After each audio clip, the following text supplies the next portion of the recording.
governado pelo medo, pela traição e pelo sangue, nasceu um príncipe que se tornaria uma lenda. Mas não do tipo que se conta para crianças dormirem em paz. Pelo contrário, a história dele é um pesadelo que atravessou séculos. Desde muito jovem, ele aprendeu que sobreviver não era um presente, mas uma disputa constante contra inimigos invisíveis e demônios reais. Ainda criança, ele foi entregue como refém ao Império Otomano. Imagine a cena. Um menino arrancado de sua casa, levado para o coração do território inimigo, cercado por soldados que o viam não como um príncipe, mas como um animal a ser domado. Ele viveu anos entre homens que o tratavam com desprezo, humilhação e violência. Cada olhar de nojo, cada punição injusta, cada noite passada longe de sua terra natal, a Valáquia, alimentava algo dentro dele. Não era tristeza nem saudade. Era um fogo silencioso, frio e implacável. Uma sede de vingança que crescia a cada dia. Enquanto outros príncipes eram ensinados a usar a diplomacia, a negociar tratados e a sorrir para seus adversários, ele era moldado pela dor. Em meio à brutalidade otomana, ele aprendeu uma lição terrível, mas poderosa. A compaixão era uma fraqueza que inimigos exploravam sem piedade. E o medo? O medo era a única língua universal. A única que todos, do sultão ao camponês, entendiam perfeitamente. Quando finalmente retornou à Valáquia, já não era o mesmo menino. As cicatrizes que carregava não estavam na pele, mas na alma. Ele trazia consigo uma determinação tão feroz, tão gélida, que ninguém conseguia ignorar. O que ele encontrou em sua terra foi desolador. Um país destruído por revoltas internas, traições e sob a influência esmagadora dos otomanos. A Valáquia era um reino quebrado, governado por nobres corruptos que mudavam de lado ao menor sinal de perigo, vendendo seu povo e sua honra por algumas moedas. Para aquele jovem príncipe, esses homens não eram nobres, eram pragas, ratos consumindo sua casa por dentro. E ele tomou uma decisão que mudaria a história para sempre. Ele decidiu que iria eliminá-los, um por um, sem misericórdia. Seu nome era Vlad. Mas o mundo logo o conheceria por outro título, um título que causava arrepios. Vlad, o Empalador. Seu reinado começou com uma promessa silenciosa: restaurar a ordem a qualquer custo. E o custo seria alto. Vlad se tornou uma sombra que caminhava entre seus inimigos. Ele não agia por impulso. Ele observava, estudava seus hábitos, suas mentiras, seus medos mais profundos. Ele sabia que para controlar a Valáquia e expulsar os invasores, precisava matar o caos pela raiz. E foi assim que ele encontrou o método que transformaria seu nome em uma lenda macabra. O empalamento. Uma punição cruel, lenta, agonizante. Uma estaca de madeira afiada, muitas vezes untada com gordura, era inserida no corpo da vítima, que era então erguida. A gravidade fazia o resto, rasgando os órgãos internos lentamente. A morte podia levar horas, às vezes dias. Era um espetáculo de horror. Mas para Vlad, não era apenas um ato de violência. Era uma linguagem. Uma mensagem clara para todos que ousassem desafiá-lo. Uma assinatura. As histórias começaram a se espalhar como fogo em palha seca.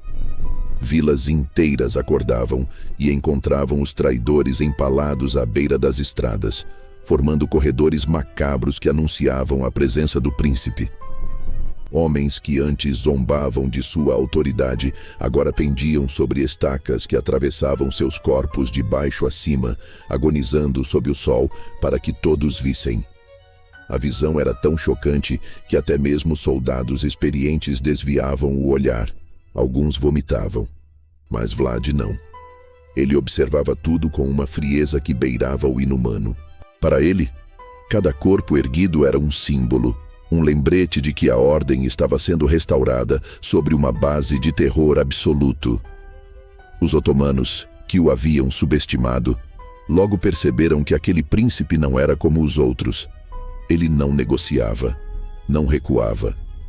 Quando tentaram invadir sua terra, enviando um exército poderoso para subjugá-lo, encontraram algo que nenhum estrategista militar poderia prever.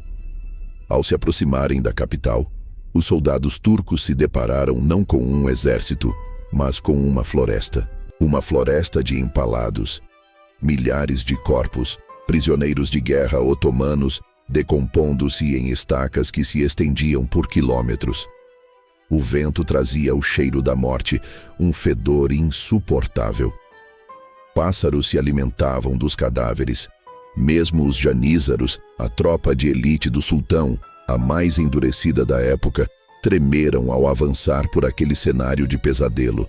A história conta que o próprio sultão Mehmed II, o conquistador de Constantinopla, ao ver aquela cena, teria dito que não era possível lutar contra um homem que fazia tais coisas. Que ele não lutava contra homens, mas contra o próprio demônio. Vlad havia transformado o medo em sua principal arma, e essa arma venceu batalhas antes mesmo que a primeira espada fosse desembainhada. O exército otomano, psicologicamente destruído, recuou. Apesar de sua brutalidade, ou talvez por causa dela, muitos camponeses da Valáquia começaram a vê-lo como um protetor, um herói. Ele exterminou bandos de criminosos que aterrorizavam o campo. Puniu com a morte os nobres gananciosos que exploravam o povo. E, acima de tudo, enfrentou um império gigantesco, um inimigo que parecia invencível. Pela primeira vez em décadas, a Valáquia sentia a presença de um líder que não se curvava, que não se vendia, que não fugia. Ele era o punho de ferro que trazia uma ordem sangrenta. Mas uma ordem. Uma anedota famosa diz que ele deixou uma taça de ouro em uma praça pública, e durante todo o seu reinado, ninguém ousou roubá-la, tamanho era o medo de sua punição. Mas homens como Vlad pagam um preço muito caro por sua força e sua inflexibilidade.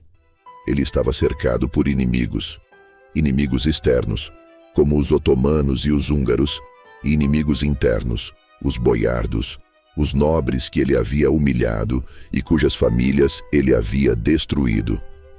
Muitos temiam que, se ele continuasse vivo, o reino inteiro se afogaria em sangue. Outros simplesmente não toleravam sua autoridade absoluta e queriam o poder de volta.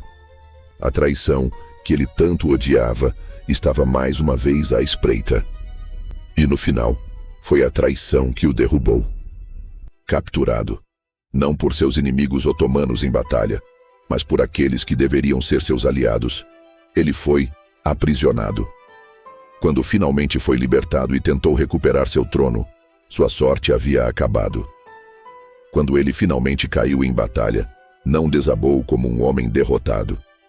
Ele lutou até o fim, como sempre havia feito.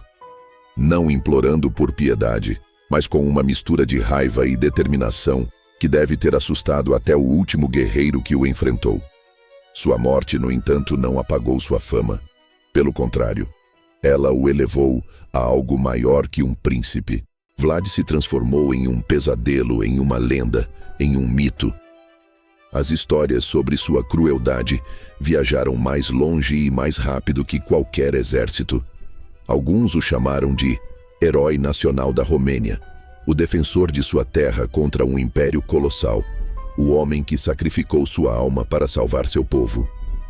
Outros o chamaram de monstro, um assassino sádico, uma criatura movida pelo puro prazer da tortura. Talvez a verdade esteja em algum lugar no meio. Se há uma coisa certa sobre Vlad, é que ele carregava dentro de si as marcas de um mundo violento que o moldou desde criança. Ele não inventou a crueldade, ele apenas a aperfeiçoou.